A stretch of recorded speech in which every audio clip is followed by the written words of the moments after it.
అందరికీ శనార్థులు ఎట్లున్నారులా మంచుకున్నారా తీన్మార్ వార్తలలో మంచి మంచి ముచ్చట్లయితే పట్టుకొచ్చినా అవన్నీ చూసే ముంగట హెడ్లైన్స్ చూడుర్రి. ఉప ఎన్నికల చుట్టూ రాజకీయం ఎట్లుంటదో మరి స్పీకర్ నిర్ణయం.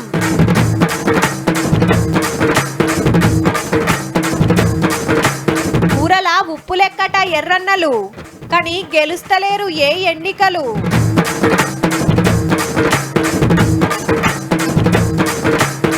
గొర్రెల స్కామ్ 1000 కోట్లు తెరిచిండ్రు 200 అకౌంట్లు.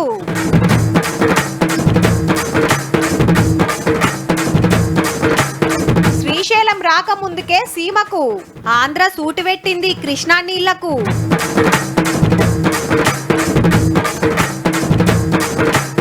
యాప్లనే టీచర్ల అటెండెన్స్ ఈ గుండది ఆల్చమచ్చే ఛాన్సు. 10 ఏండ్లల్లా పార్టీ మారుడంటే గులాబీ కండువ కప్పుకునుడేనబ్బా. బంగారు తెలంగాణ కోసమని ఒగలు, నియోజకవర్గం డెవలప్మెంట్ అని ఒగలు, కార్యకర్తలు ఒమ్మంటుండ్రని, గెలిచిన పార్టీలో ఇలువలేదని, అభివృద్ధితోటి నడుస్తాని టీడీపీ భవన్లకెళ్ళి గాంధీ భవన్లకెళ్ళి ఉరుకుడు నిమ్మలంగా అంబాసిడర్ కార్ల ఊకునుడు. అచ్చినోళ్లకు ఏది అడిగినా కాదు లేదు అనుకుంటా పనులు చేసిండట, ఫాయిదా చేసిండట కేసీఆర్ సార్ సుత. కేసులు లేవు, కోర్టులు లేవు, గంత ముద్దుగా జంపింగ్ జపాంగ్ల రాజకీయం నడిపించి ఇప్పుడేమో గిట్లనుడే సూపర్ పో. ఉప ఎన్నికలు వస్తాయి. గులాబీ పార్టీలు అంతా గుత్తకు ఈ మాటను. 10 మంది జంపింగ్ ఎమ్మెల్యేల కేసు 3 నెలల్లో తేల్చేయాలని దేశం పెద్ద కోర్టు స్పీకర్ సార్ ఆర్డర్ వేసింది కదా.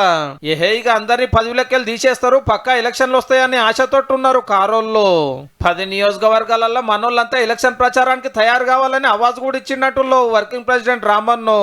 ఉప ఎన్నికలు ఎలా వస్తాయో సమాధానం వారి తీర్పు ద్వారా లభించింది. ఈరోజు ఉప ఎన్నికలు నిర్ణయించేది కేటీఆర్ కాదు, ఆ స్పీకర్ గారు 3 మాసాల లోపు తీసుకునే నిర్ణయానికి మేము కట్టుబడి ఉంటాం. అయితే స్పీకర్ నిర్ణయం తీసుకోవాలని చెప్పింది వాజివే గాని 10 మందిని మాజీలు చేయాలనో అట్లనే పదవులు ఉంచుమనో చెప్పలే. అంటే చట్టాలు రూల్స్ అన్ని తీవ్ర చూసి ఎట్లా కరెక్ట్ అనిపిస్తే గట్లా డిసైడ్ చేసే పవర్ స్పీకర్ సార్కే ఉంటది. అంతేగాని అట్లా కాదు ఇట్లనే వేయాలని ఎవరు జబర్దస్తి నడవది. ఆ ప్రొసీజరల్ వీటిల్లో ఎవరు ఇంటర్ఫియర్ అవడానికి వీల్లేదు. వారు ఏ విధంగా అయినా ఈ కేసుని డిసైడ్ చేయొచ్చు.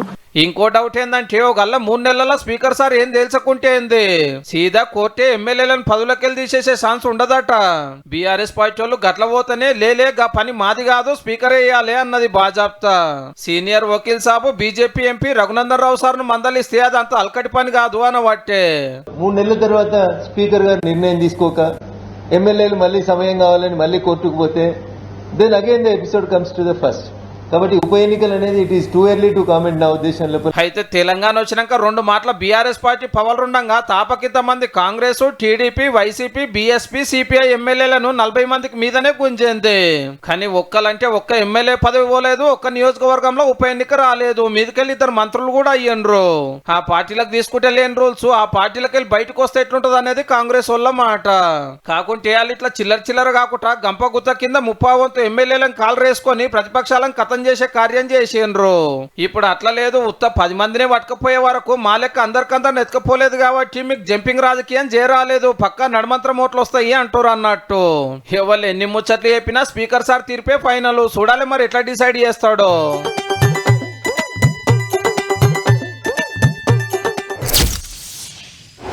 శ్రీశైలం చేరక ముందే కృష్ణమ్మ సీమకు మల్లుతున్నది. ఏపీ చెప్తున్న వివరాలకు శ్రీశైలం బ్యాక్ వాటర్ నుంచి తరలిస్తున్న నీటి లెక్కలకు భారీ తేడా కనిపిస్తున్నది. పోతిరెడ్డిపాడు నుంచి మళ్లించడమే కాకుండా అప్రోచ్ ఛానల్ కాలువల కెపాసిటీని భారీగా పెంచడంతో నీళ్లు సీమ వైపు పరిగెడుతున్నాయి. ఇప్పటికే రైట్ మెయిన్ కెనాల్ ఆధునీకరణ పూర్తి, కొత్తగా తెలుగు గంగకు లైనింగ్ ఏర్పాట్లు జరుగుతున్నాయి. తాగనీకే బిందె నీళ్లు లేవురా నాయన అంటే తానానికి డ్రమ్మాడు ఎత్తుకపోయినట్టే ఉన్నది ఆంధ్ర సర్కారు వాళ్ళ కథ. అవు మరి శ్రీశైలానికి కృష్ణమ్మ రాకముందుకే రాయలసీమకు మలుపుకుంటున్నారు బాజాప్తా. అప్పట్లోనే పోతిరెడ్డిపాడుకు పెద్ద పొక్కలు కొట్టిండ్రు కదా. ఇక ఏమున్నది మీదికెళ్ళి వచ్చిన వరద వచ్చినట్టే గుంజుకున్నాడు, సీమకు పట్టుకపోవడం దిగ్విజయంగా నడుస్తుంటే ఇడ్సలేదు అనుకుంటే గింజాన్ని కిందకిడిస్తే శ్రీశైలానికి వస్తున్నాయి. 14 గేట్లతోటి ఒక బ్యారేజ్ లెక్కనే ఉన్నది. ఈ ఉద్దారకం చాలదని అటు హంద్రీనివా ఇటు ముచ్చుమరి లిఫ్టులతోటి దంచుడే దంచుడు. ఇప్పుడు చిన్న చిన్న కాల్వలు పెద్ద పెద్దగా అయినాయి. ఇది బనకచెల్రా రిజర్వాయర్ లెక్కనే ఉన్నదనుకో రాదుండ్రే. వరద తగ్గిన 4 టీఎంసీల నీళ్లు నిలువుండేటట్టు వేసుకున్నారు. శ్రీశైలం కుడి కాల్వను పెద్దగా వేస్తే కృష్ణమ్మ జోరు గురికొస్తున్నది బనకచెల్రకు. ఇటుకెళ్లి సీమకు పోతాయి అన్నట్టు. ముచ్చుమర్రి కాడ కొండలు గుట్టలు లేపేసి పెద్దగా వేస్తుంటే శ్రీశైలం రైట్ మెయిన్ కెనాల్ పొంట బండ్లు జోరుగా నడుస్తున్నాయి కావాల్సినంత వెడల్పు చేసేటట్టు. అట్లనే మల్యాల కాడ శ్రీశైలం బ్యాక్ వాటర్ బ్రహ్మాండంగా ఎత్తిపోస్తున్నారు పెద్ద పెద్ద మోటార్లు పెట్టి. ఏహే ఎన్నని చెప్తాము, ఎన్ని తీలరు అయితే నీళ్ళు ఎత్తుకపోవచ్చునో గన్ని తీలరు ఎత్తుకపోతున్నది ఆంధ్ర గవర్నమెంట్. మన వెలుగు పేపర్ టీం పోయి చూస్తే చక్కెర వచ్చినంత పని అయ్యింది. ఇక గిట్లయినాక శ్రీశైలం నీళ్ళు ఎట్లా రావాలి, మన నాగార్జున సాగర్ సంగతి ఏంది, దక్షిణ తెలంగాణ పంటలు వండుడు ఎట్లా. అప్పట్లో సంగమేశ్వరం కడుతుంటే మనోళ్ళు చానేళ్ళు సపోర్ట్ చేయనందుకు గిట్ల లాస్ అవుతుంటే గోదావరి నీళ్ళు కొంటపోతానికి బనకచెల్లం ముంగటేసుకున్నారు. సముద్రంకి వెళ్లే నీళ్ళు మేము ఆపుతున్నాం, మళ్ళీ కాళేశ్వరం ఎందుకు కట్టారు? వాళ్ళు స్టడీ చేసి కట్టారా? ప్రాంతీయ విద్వేషాలు రెచ్చగొట్టి రాజకీయ లబ్ధి పొందాలనే కదా వీళ్ళ స్ట్రాటజీ. ఎర్ర జెండాల ఎరుపు లేదు, కామ్రేడ్ల పిలుపు లేదు, సుత్తె కొడవలి పదును లేదు, కంకి కొడవలి పత్తాకు లేదు. అసెంబ్లీల సాంబన్న, మండలిల సత్యమన్న, ఒకరు ఎమ్మెల్యే ఒకరు ఎమ్మెల్సీ, ఇద్దరిగిన సిపిఐఏ. సిపిఎం నుంచి ఒక్కరిగిన లేరు. కానీ ఏ పోరాటమన్నా ముంగట నిలబడి ఎర్రన్నల గురించి సీఎం రేవంత్ రెడ్డి సారు ఎంత ముద్దుగా చెప్పిండో ఇనుండ్రి జరా. కమ్యూనిస్టులు లేని రాజకీయం ఎట్లుంటదో ఎరికేనా? కమ్యూనిస్టు సోదరులను ఉప్పుతో పోలుస్తా.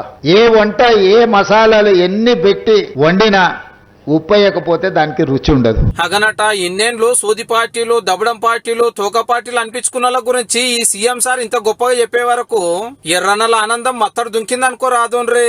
అదేందో గాని ఎర్ర జెండా పార్టీలు చేయని పోరాటాలు లేవు, కొట్లాడని తిప్పలు లేవు. పబ్లిక్ కోసం అంతగానం ఫైటింగ్ చేస్తే ఓట్ల టయానికి కూరల కలమాక్ లెక్క అవుతుంది మనోళ్ళ కథ. కమ్యూనిస్టులు అధికారంలోకి తేవడానికి పనికొస్తారో పనికిరారో నేను విశ్లేషించలేను, కానీ ఉన్నోన్ని దించడానికి మాత్రం 100% పనికొస్తారు. కామ్రేడ్లు నడుపుతున్న పేపర్ మీటింగ్ వచ్చి సోషల్ మీడియా జర్నలిస్టుల కథ ఎట్లున్నదో గిట్లా చెప్పిండు రేవంత్ రెడ్డి సారు. వాడికి మొత్తం పెన్ను పేపర్ ఇస్తే వాళ్ళు మొత్తం రాయలేడు, ఏపీసీడీ మొత్తం రాయలేడు. వాడు కూడా నేను జర్నలిస్ట్ అంటాడు.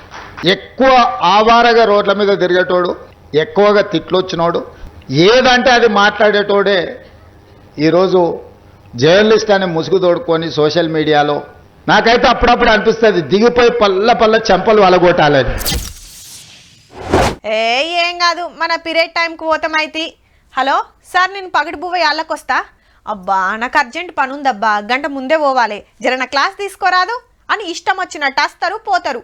ఉత్తగా చదువు చెప్తే అచ్చ జీతం జాలదని ఎల్ఐసి ఏజెంట్లు, రియల్ ఎస్టేట్లు, చిట్టీల బిజినెస్, సైడ్ దందాలు, సాటు రాజకీయాలు.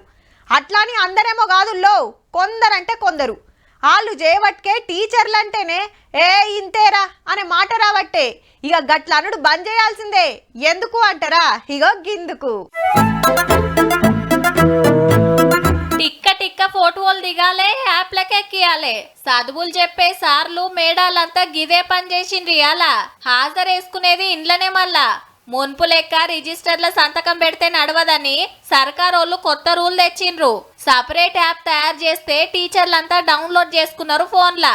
ఇక పొద్దుగాల రాగానే బడిలో అడుగు పెట్టేటట్టు ఫోటో దిగి యాప్లకి ఎక్కియాలే. మళ్ళా ఇంటి పెళ్లి కొట్టంగానే గప్పుడు సుతా సేమ్. ఇక ఏ బడిలో ఏ సారు ఎప్పుడొచ్చిండు ఎప్పుడు పోయిండు అనేది పెద్ద సార్లకు అల్కగా తెలిసిపోతుంది.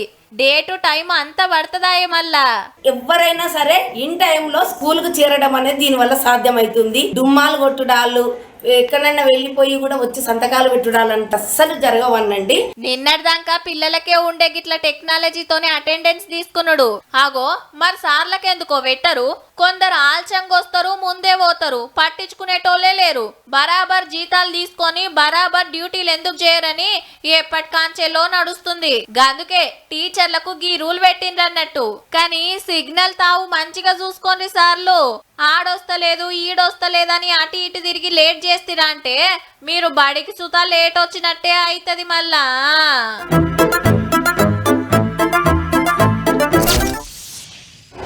నీ అవ్వ ఐతారం పూట ఇంత యాట కూర తెద్దామంటే కిలో 900 చెప్పబట్టే. బొక్క లేకుండా మెత్తడి తుణుకలైతే ఇంకో 200-300 తలకాయ బోటుగిన గంత రేటా.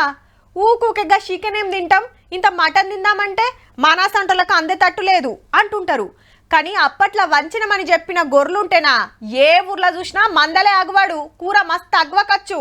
గట్ల కావాల్సిన పథకం ఇగో గిట్ల అయిందబ్బా. మిల్ మేకర్ చూపించి యాట తుణుకలు ఎత్తుకోయినట్టే ఉంది పో కథ. గొర్రెలు తెచ్చింది లేదు, గొల్ల కుర్మలకి ఇచ్చింది లేదు. కానీ 1000 కోట్ల రూపాయలు ఖతం చేసిరట పుణ్యాత్ములు. పాత గవర్నమెంట్ లా గొర్రెల పథకం పెట్టే కదా, అంత గోల్మాల్ జరిగిందని ఈడీ ఎంక్వైరీ చేస్తుంటే రోజుకో భాగవతం బయటపడుతుంది. అప్పటి మంత్రి తలసాని శ్రీనివాస్ యాదవ్ సర్కాడ స్పెషల్ ఆఫీసర్ గా పనిచేసిన కళ్యాణ్ గారు మస్తు కమాయించిండట. 200 బ్యాంక్ అకౌంట్ల పాస్ బుక్కులు, 200 ఏటీఎం కారెట్లు, 31 ఫోన్లు, 20 సిమ్ కారెట్లు దొరకబట్టిండ్రు. గొర్రెలు వంచకున్నా పంచినట్టు రికార్డులు రాసి షియ్యలు తిన్నంత అలకగా పైసలు తిన్నారట పనిమంతులు. బస్సుల కూడా పట్టని 126 గొర్రెలను బైక్ మీద తీసుకొచ్చినట్టు రాసిండ్రంటే చూడుర్రిగా. గా పైకం గొంట పోయి బెట్టింగ్ లో పెట్టిర్రటుల్లో. రూల్స్ తప్పి ఈడ సంపాదించింది జాలది, ఆడైతే 10కి 20 వస్తాయని ఆశ. ఖుద్దు ఈడీ ఆఫీసర్లే చెప్పిండ్రు. బ్రోకర్ గాళ్ళు డాక్టర్లను కలుపుకొని జోరుగా నడిపిండ్రు దందా. పక్క రాష్ట్రాలకు పోయి ఇట్లా కొన్నట్టే కొని అట్లా అమ్మేసి కమిషన్లు గుమ్మిండ్రు గట్టిగానే. గొర్రెలొస్తాయని ఆశకు డీడీలు కట్టినోళ్ళగిన ఆగమైనట్టే. జీవాలు రాలే, పైసలు వాయే. గొర్రెల పథకం స్కామ్ లా చిన్న చిన్నోళ్ళు అరెస్ట్ అయ్యిండ్రు గాని వెనకాలన్న పెద్దలెవలో మరి.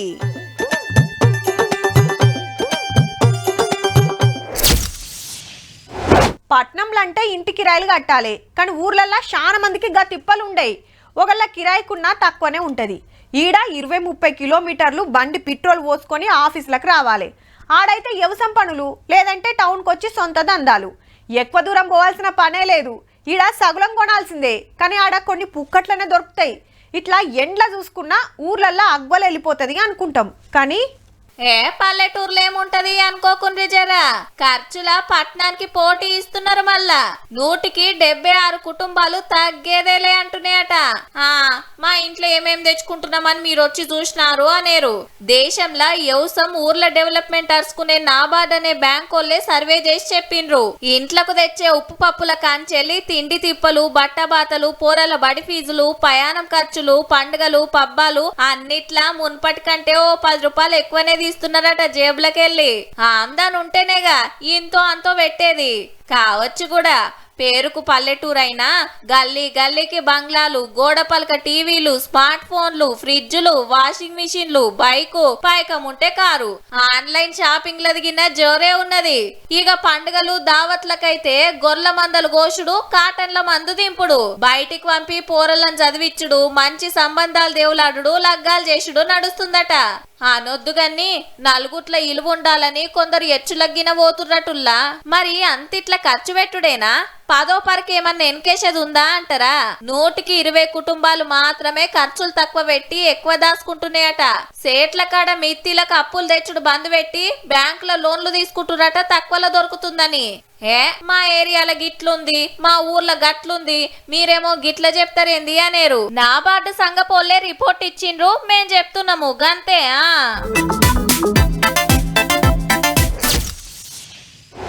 ఊరికి బస్సు వస్తలేదనో, రోడ్లు చక్కగా లేవనో, బడి బాగు చేపియాలనో, లైబ్రరీ కట్టియాలనో, మోరీలు, కరెంటు స్తంభాలు ఇట్లా ఏ తిప్పలున్నా చక్కగా ఎమ్మెల్యే క్యాంప్ ఆఫీస్కి వస్తుంటారు. గా టైంకు సార్ కలిస్తే 4 ముచ్చట్లు మాట్లాడి ఓ దరఖాస్తు ఇచ్చిపోతారు. లేకుంటే మళ్ళీ పరిపోవాల్సిందే. కానీ గీడేం చేసిండ్రంటే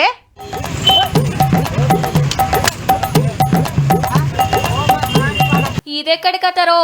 మేతకు చెలకలకు దొలకపోతారు గాని బంగ్లాలకు తీసుకొచ్చిండ్రు.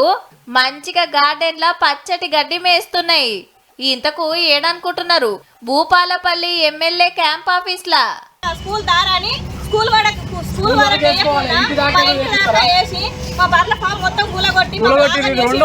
గదన్నట్టు సర్కార్ బడికి తొవ్వ చేస్తామని పక్కకున్న బర్ల కొట్టం కూలగొట్టిండ్రట ఆఫీసర్లు. కాకుంటే కొట్టం వేసిందిగిన సర్కార్ భూమే. ఇన్నొద్దులు వాడుకుండ్రు అయిపోయింది. ఇప్పుడు బడి బాట కోసం కావాలని తీసుకుంటే ఆగో మరి మా బర్లను ఏడగట్టేయాలని సీదా ఎమ్మెల్యే క్యాంప్ ఆఫీస్ కు కొట్టుకొచ్చిండ్రన్నట్టు.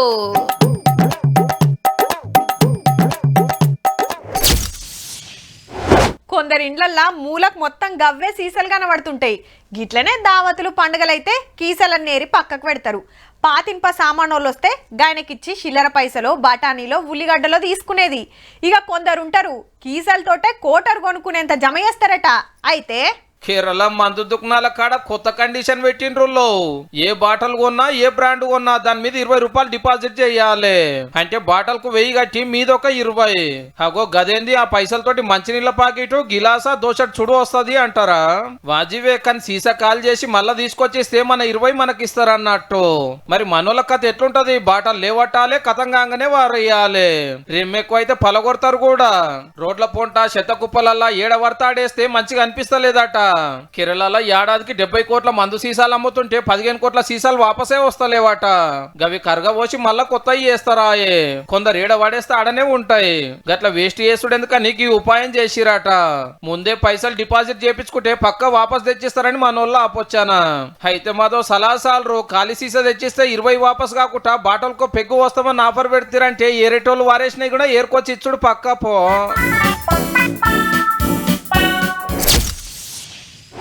అరే గింత ముఖ్యమైన ముచ్చట ఎట్లా మర్చిపోయినానుల్లా చూడుర్రి. The best lyrics, the song title is Uru Paleturu from the film Balagam. The lyricist is Kasarla Sham. మన పల్లెటూరి పాట నేషనల్ అవార్డు కొట్టుకొచ్చిందుల్లో. బలగం సినిమాల కాసర్ల శ్యామన్న రాసిన ఈ పాటకు బెస్ట్ లిరిక్ రైటర్ అవార్డు వచ్చింది. మళ్ళా మన తెలంగాణనే. పల్లెటూరి వాతావరణం, మనుషుల నడుమ ప్రేమలు, పలకరింపులు, పరాష్కాలు ఇట్లా అన్ని చూపించిండు ఒక్క పాటల్నే. మొత్తం 15 విభాగాల్లో అవార్డులు వంచితే బాలకృష్ణ సారు భగవంత్ కేసరి సినిమాకు జాతీయ ఉత్తమ తెలుగు సినిమా అవార్డు వచ్చింది. ఆడివిళ్లను పులి లెక్క వెంచాలని మస్తు చూపించిండ్రు. హనుమాన్ సినిమాకు best action direction, best graphics 2 అవార్డులు వచ్చినాయి. బేబీ సినిమాకు సుత ఉత్తమ స్క్రీన్ ప్లే, బెస్ట్ సింగర్ అవార్డులు దక్కినాయి. ఉత్తమ చైల్డ్ ఆర్టిస్ట్ గాంధీ తాత చెట్టు మూవీలో యాక్ట్ చేసిన సుకృతివేణి. డైరెక్టర్ సుకుమార్ సార్ బిడ్డే. ఫస్ట్ సినిమా తోటే నేషనల్ అవార్డు పట్టిందంటే చూడుర్రి. మరి కడమ భాషల్లో చాలా మందే ఉన్నారు గాని మనోళ్ళకైతే గివ్ వచ్చినాయి.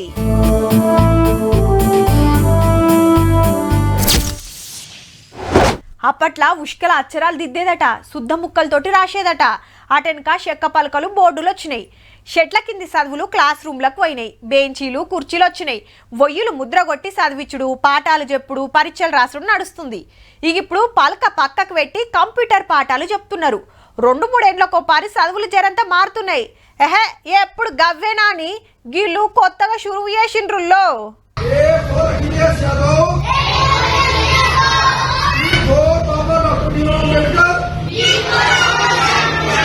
ఇదెక్కడి కథ సారో?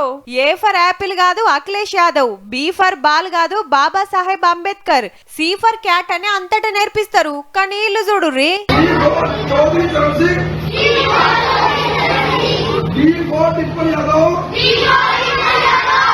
చౌదరి చరణ్ సింగ్ అంటే పాత ప్రధానమంత్రి, డింపుల్ యాదవ్ అంటే అఖిలేష్ అన్నోళ్ళ ఇంటామే.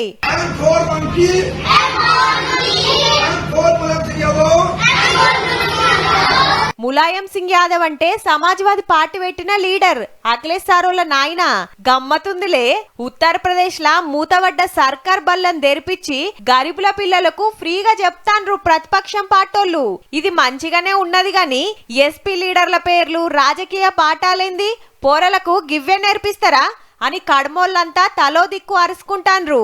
ఎటు గనుక మీరు చెప్తుర్రని మీ పార్టీ చరిత్రే పోరలతోటి బట్టి పట్టిస్తే ఎట్లా సార్లు? గీ క్వశ్చన్లు ఏ పరీక్షలన్నా అడుగుతారా? ఇంకేడన్నా నక్కరొస్తాయా? చదువు రాకుంటామాయే గాని పార్టీ కార్యకర్తలైతే చాలు అనుకున్నారా ఎట్లా? ఇంకా నయం, సి అంటే పార్టీ గుర్తు సైకిల్, ఎన్ అంటే సారు నెత్తిల టోపీ, వి అంటే మా పార్టీకి ఓటు అని నేర్పిస్తలేరు అచ్చిరానోళ్ళు కాకుంటే.